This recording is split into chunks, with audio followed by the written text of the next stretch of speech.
Okay, so um, we're really diving deep this time. Like, what does it even mean to be human now? These conversations between philosopher Michel Serres and his son Jean-François, seriously thought-provoking. Yeah, they really get you thinking. It's like we're all glued to our screens, hyper-connected, but also feeling like totally alone. And these excerpts you sent, they get right to the heart of it. Like, have we traded the village square for a million little islands? What I find fascinating is how they don't shy away from the downsides of those tight-knit communities. Right. Michel actually lived in one. He doesn't romanticize it. Yeah, he even calls it a mix of paradise and hell, right?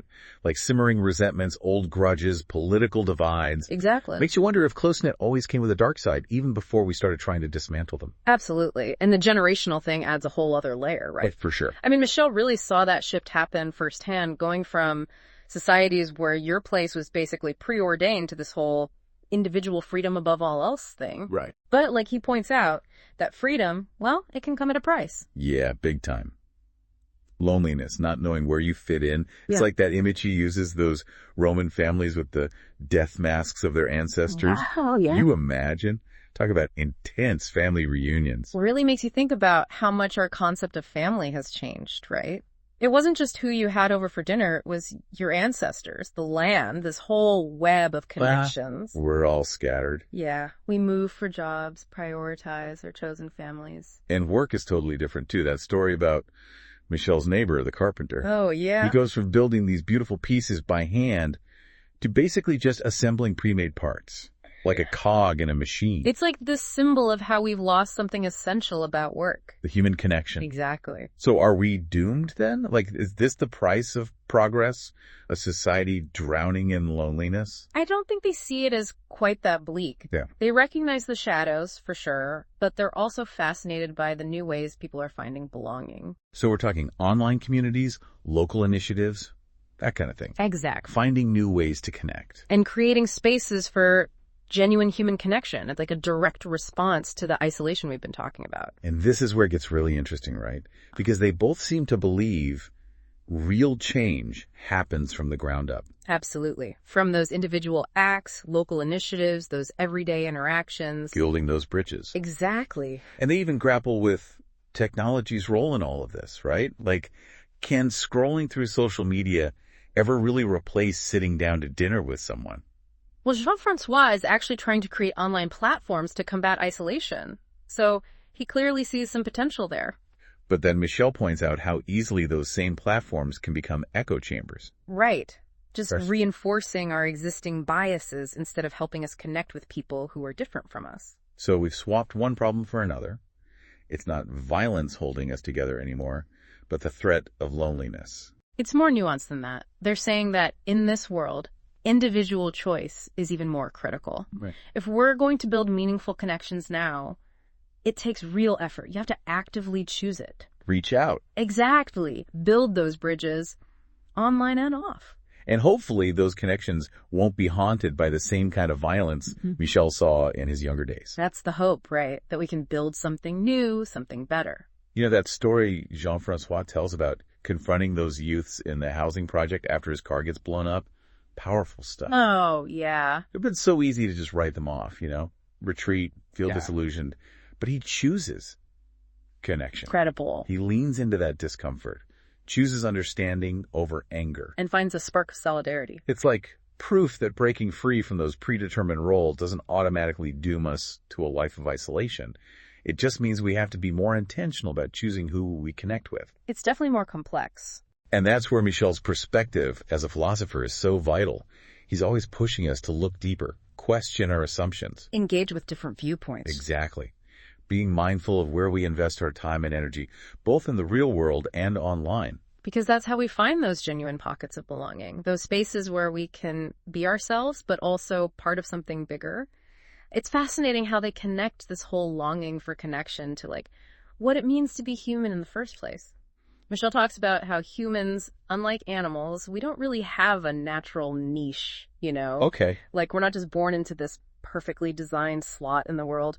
He even calls us miserable. Miserable. Isn't that a bit dramatic? Well, he's using it in a philosophical sense. Okay. It's not about being sad, really. It's that we're always striving, adapting. You're getting meaning where there wasn't any before. Exactly. We build shelters because the world's harsh, but we also build social structures, rituals, ways to feel like we belong. Find some purpose. And isn't that what Jean-François was getting at with the Little Brothers of the Poor? Mm-hmm. It's more than just giving people food and shelter, right? Way more. He's seen it firsthand, people whose basic needs are met, but they're still stuck. Like they've given up? They've lost that drive, that energy to really engage with life. And he links it back to relationships, or the lack thereof, feeling invisible. Like they don't matter. Yeah, like they've lost that valence Michel talking about, that capacity to connect with something outside themselves. To be part of something larger. And without it, it's easy to just withdraw. So how do you fight that? I mean, aside from the obvious, like providing basic necessities, how do you make someone feel seen? Well, Jean-François talks about the power of small gestures.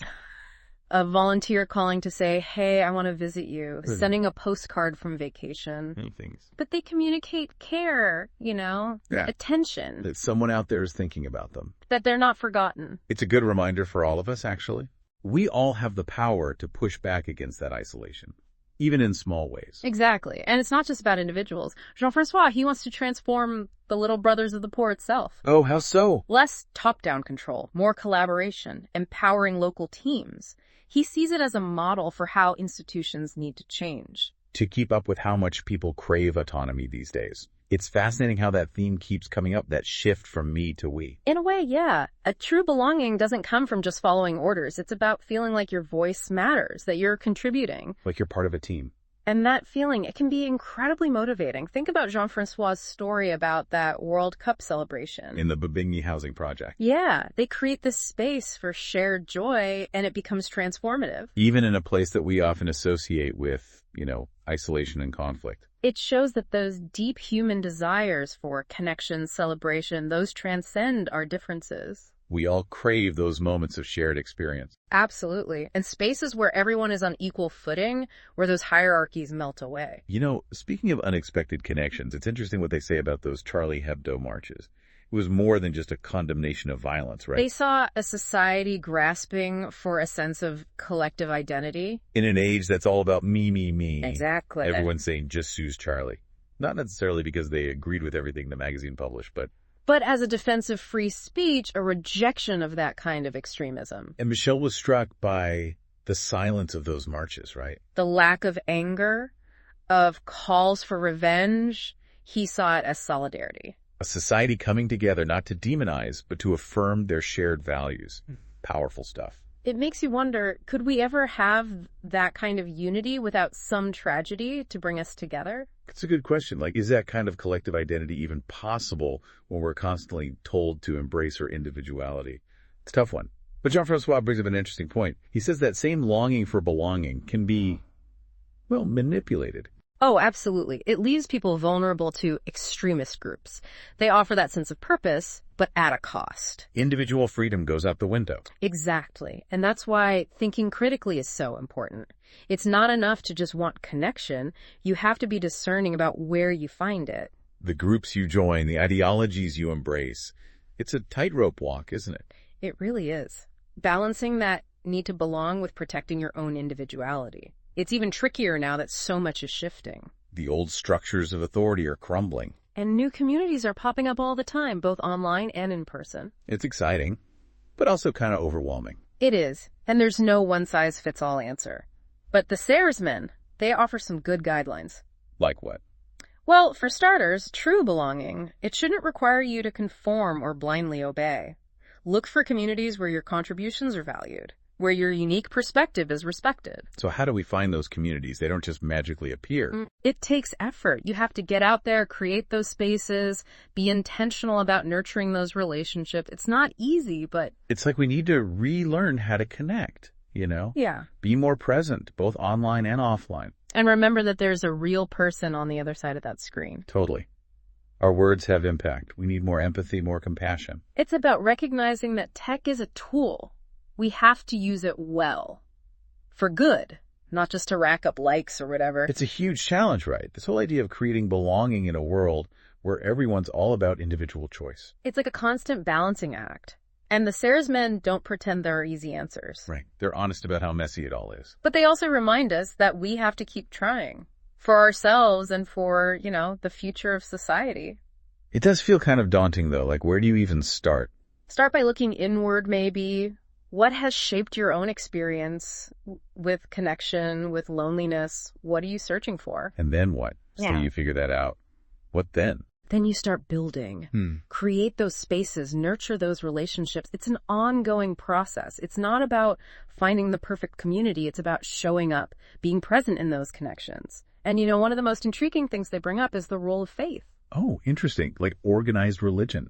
Not necessarily. It's more about that human need for something bigger than ourselves. Spirituality. Purpose. Exactly. And how in our rush to embrace reason and individual choice, we might have, thrown the baby out with the bathwater a bit. You mean we've made it taboo to talk about faith, about spirituality?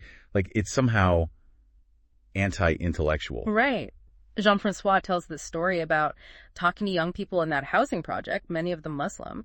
They were so open about their faith, how much meaning it gave them. And he contrasts that with, how quickly the conversation shuts down when you ask about faith in more secular settings. Like it's something to be embarrassed about. It does make you wonder, have we created this kind of spiritual void? And is that part of what's driving people to feel so lost, so disconnected? It's definitely something to think about. And it's not about forcing anyone to, believe a certain thing. It's about making space for those big questions. Yeah. And creating those spaces where people can grapple with those things, share their experiences, find their own paths without judgment. Because even if you don't subscribe to a particular religion, there's no denying the power of faith communities. The support, the resilience, they offer something really profound. It's about recognizing that human need for connection, for something that transcends the everyday. And if we don't find healthy ways to address that need, well, people will find it elsewhere, often in places that are, not so great. It's a slippery slope. Yeah. So as we're figuring out how to build these new forms of belonging, maybe part of it is rediscovering that space for conversations about faith, about spirituality, in a way that's open and respectful even when we disagree. It's about finding that common ground, that shared humanity, because at the end of the day, we're all in this together, right? That's the beautiful paradox, isn't it? We're all these unique individuals, but we're also united by this shared experience of being human with all its messiness and beauty. The Serres men give us a lot to think about. They really do. And ultimately, it's up to each of us to take these ideas and figure out how they resonate in our own lives. Are we brave enough to reach out, to bridge those divides, to create a world where both individual freedom and genuine connection can thrive? I think that's the challenge they leave us with. And who knows, maybe in searching for those answers, we'll discover something even more profound about ourselves, about what it means to be human in this strange and wonderful world.